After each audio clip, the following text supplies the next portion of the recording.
আসসালামু আলাইকুম, আশা করি সবাই ভালো আছেন। তো আমার আজকের রেসিপি রুই মাছ দিয়ে ডলা ভর্তা। তো এই ভর্তাটা খেতে কিন্তু খুবই স্বাদ। আমি এখানে মাছটাকে ভালো করে ভেজে নিয়েছি পেঁয়াজ কুচি বেশি করে, ভালো করে পেঁয়াজটাকে মিহিন করে কেটে নিয়েছি, দেখতে পাচ্ছেন।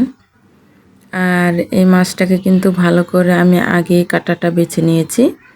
তো এই যে এখানে মরিচ নিয়েছি, শুকনো মরিচ ভাজাটা দিয়ে দিচ্ছি, লবণ। আর এখন মরিচটাকে আমি ডলে নিচ্ছি। তো দেখতে পাচ্ছেন কিভাবে হাত দিয়ে মিহিন করা হলো। আর এখন পেঁয়াজটার সাথে ভালো করে মাখিয়ে নিচ্ছি, পেঁয়াজটাকেও ডলে নিতে হবে। রেসিপিটা ভালো লেগে থাকলে অবশ্যই একটা লাইক করবেন। আর এরকম করে ভর্তাটা একবার হলেও বানিয়ে খেয়ে দেখবেন, খুবই টেস্টি হয় এই ভর্তাটা। কমেন্টে জানাবেন আমার এই রেসিপিটা কীরকম হয়েছে। আর এখনও যারা নতুন আছেন আমার চ্যানেলটিকে সাবস্ক্রাইব করে পাশে থাকবেন নতুন নতুন রেসিপি পাওয়ার জন্য। এই যে মাছটাকে আমি ভালো করে কাটাটা বেছে নিয়েছিলাম।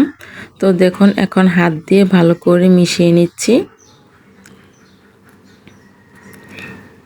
তো এরকম করে ভালো করে মিশিয়ে নিতে হবে। তারপরে কিন্তু সরিষার তেল দিতে হবে।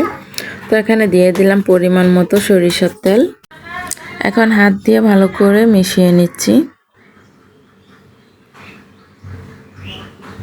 আশা করছি আমার এই রেসিপিটা খুবই পছন্দ হবে আপনাদের।